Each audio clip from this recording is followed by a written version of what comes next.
Abu Nawas berdiri di atas bukit selama hampir 1 jam, membiarkan karungnya terbuka ke segala arah.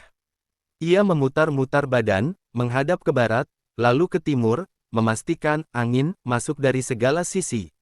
Sesekali ia berkata, pelan-pelan, jangan terlalu cepat masuk. Harus cukup untuk 1 ruang istana. Ia bahkan menepuk-nepuk sisi karung, seolah sedang menata posisi angin di dalamnya agar tidak berdesakan. Setelah merasa cukup, ia menutup karung itu dengan sangat hati-hati, lalu mengikat ujungnya dengan tali kuat. Nah, selesai. Angin ini akan kubawa pulang ke istana. Semoga tidak bocor di jalan, gumamnya sambil mengelus karung itu seperti membawa harta karun. Dengan langkah mantap, ia kembali ke arah istana. Warga yang melihatnya hanya bisa geleng-geleng kepala. Orang ini betulan nekat, tapi entah kenapa, kita malah menantikan apa yang akan terjadi nanti. Anak-anak masih mengikuti dari kejauhan, menjadikan Abu Nawas seperti pahlawan super yang baru saja menangkap makhluk tak kasat mata. Dan di kejauhan, angin sore terus berhembus, seolah ikut tertawa bersama tingkah Abu.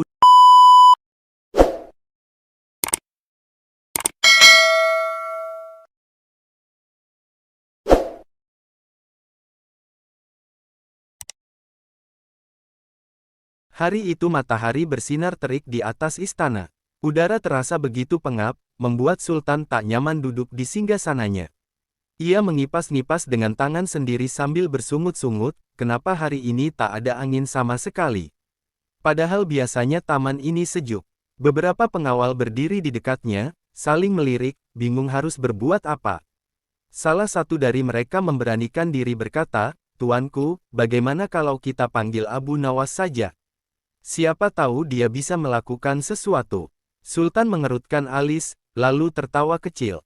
"Panggil Abu Nawas. Untuk apa?" "Ya, siapa tahu dia bisa mencari angin untuk tuanku," jawab si pengawal sambil nyengir, tak yakin dengan ucapannya sendiri. Sultan pun mengangguk dengan antusias, seolah baru mendapat hiburan di tengah cuaca yang menyebalkan. "Bagus. Aku ingin melihat bagaimana Abu Nawas menangani masalah ini. Suruh dia kemari sekarang juga." Dan begitu perintah turun, beberapa pengawal segera bergegas menuju rumah Abu Nawas. Di sepanjang jalan, mereka masih tertawa kecil membayangkan apa reaksi Abu Nawas nanti saat mendapat tugas mencari angin. Tak lama kemudian, Abu Nawas datang menghadap. Dengan jubah lusuhnya dan wajah penuh rasa penasaran, ia memberi salam dan berdiri tenang di hadapan Sultan. Sultan menatapnya sambil tersenyum geli. "Abu Nawas, aku punya tugas penting untukmu." "Perintah apa, tuanku?" tanya Abu Nawas penuh semangat. "Cukup sederhana," jawab Sultan. "Aku kepanasan, tidak ada angin sama sekali. Maka aku perintahkan padamu, carikan aku angin." Abu Nawas tak langsung menjawab.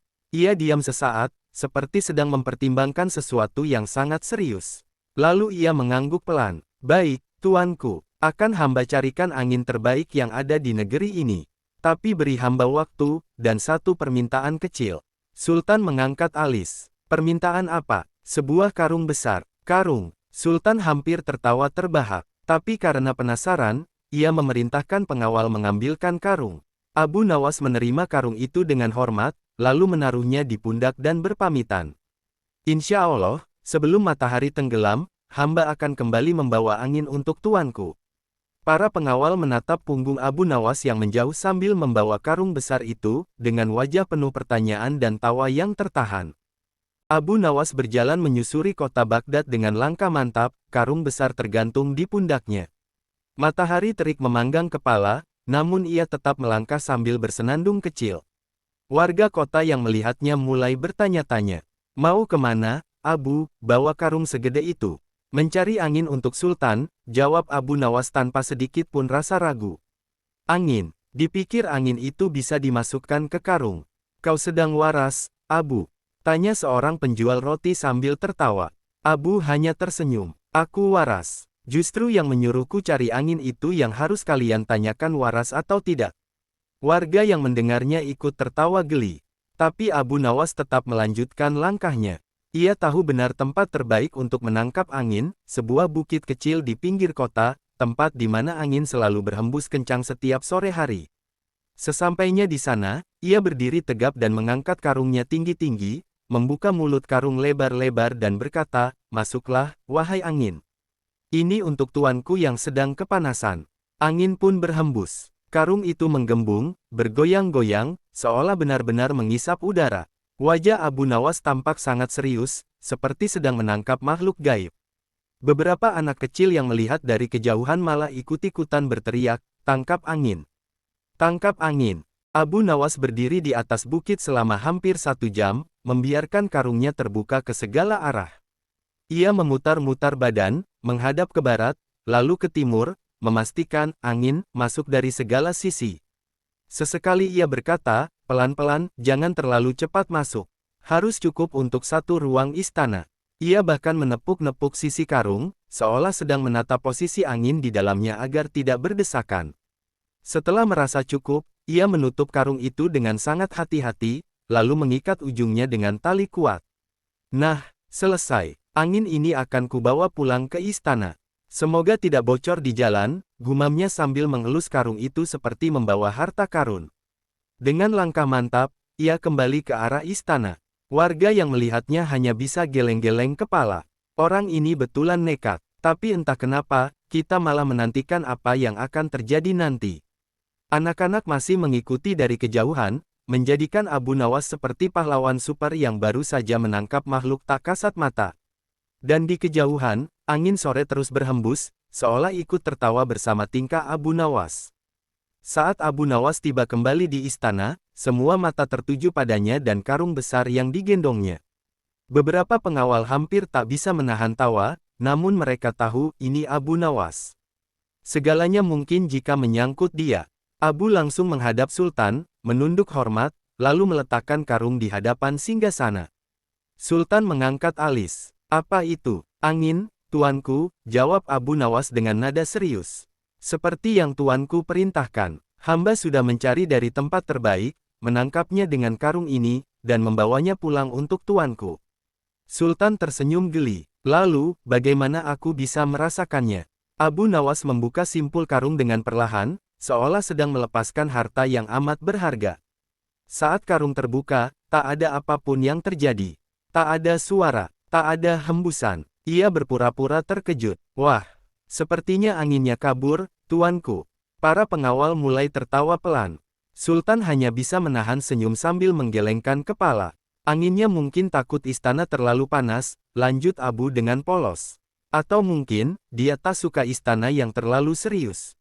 Sultan akhirnya tertawa terbahak-bahak. "Abu, kau memang gila. Tapi aku senang, karena kau berhasil membuatku sejuk," dengan tawa.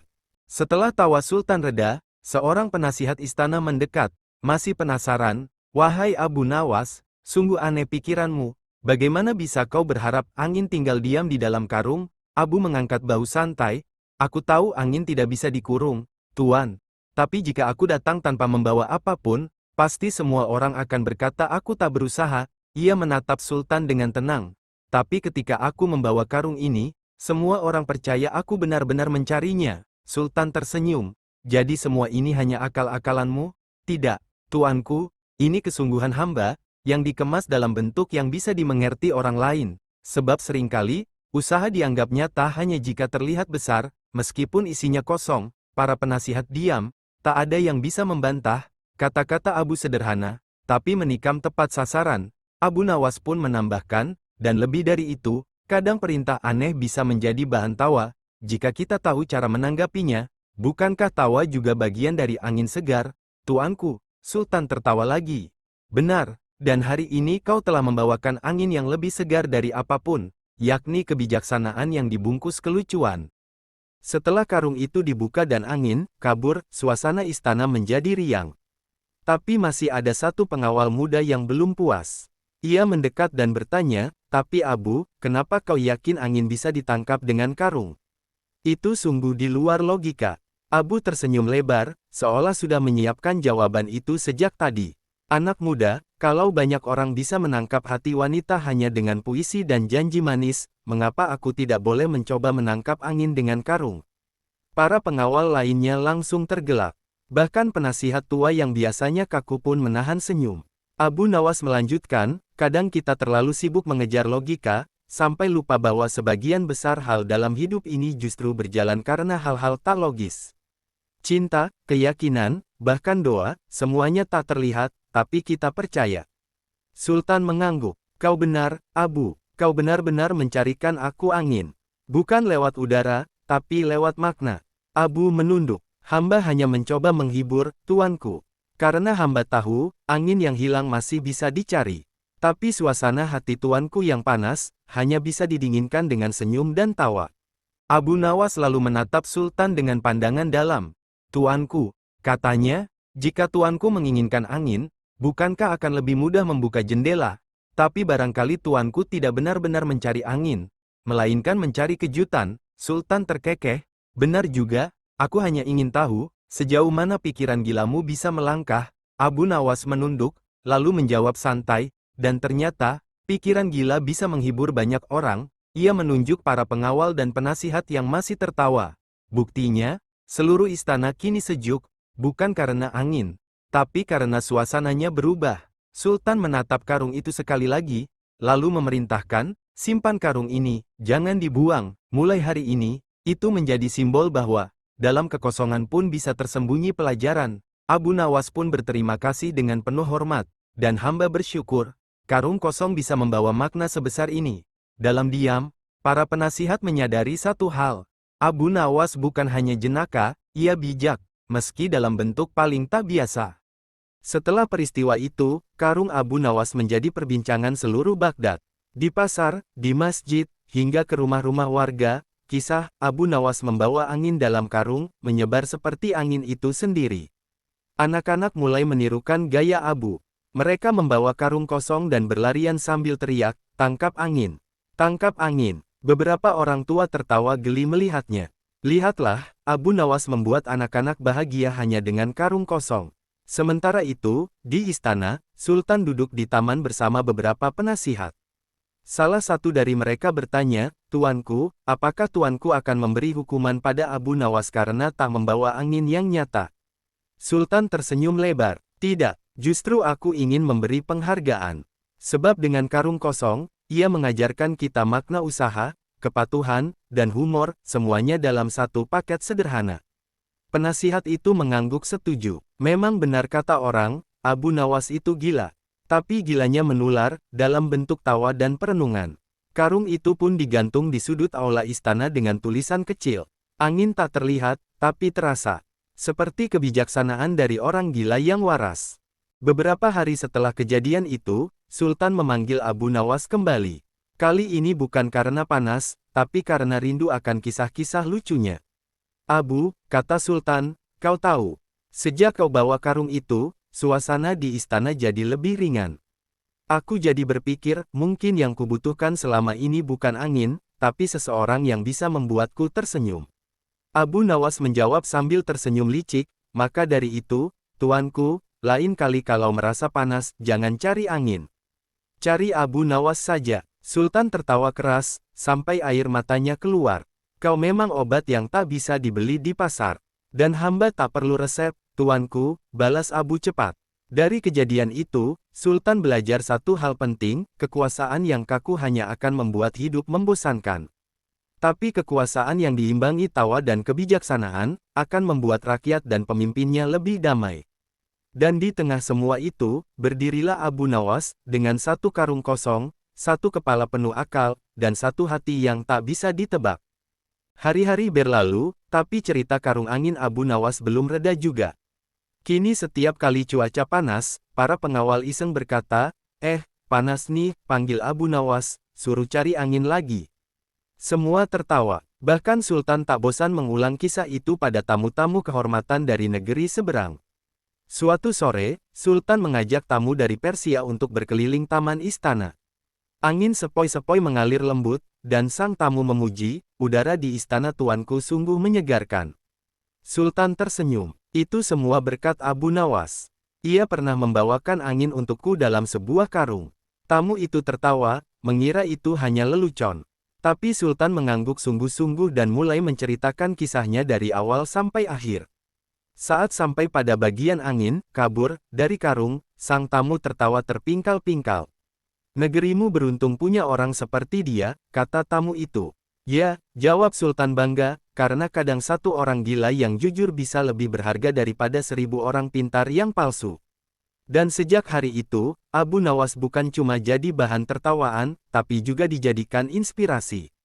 Sementara itu, di sudut pasar, para pedagang memanfaatkan popularitas kisah Abu Nawas. Ada yang menjual karung kosong dengan tulisan, sudah diisi angin Baghdad. Lucunya, laku keras, anak-anak, bahkan orang dewasa, membelinya untuk lucu-lucuan. Ini oleh-oleh dari Abu Nawas, kata si penjual sambil mengikatkan tali karung. Kalau dibuka jangan heran kalau isinya hilang, karena anginnya pemalu. Di sisi lain, para guru di madrasah menggunakan kisah ini untuk mengajarkan nilai tentang niat dan usaha.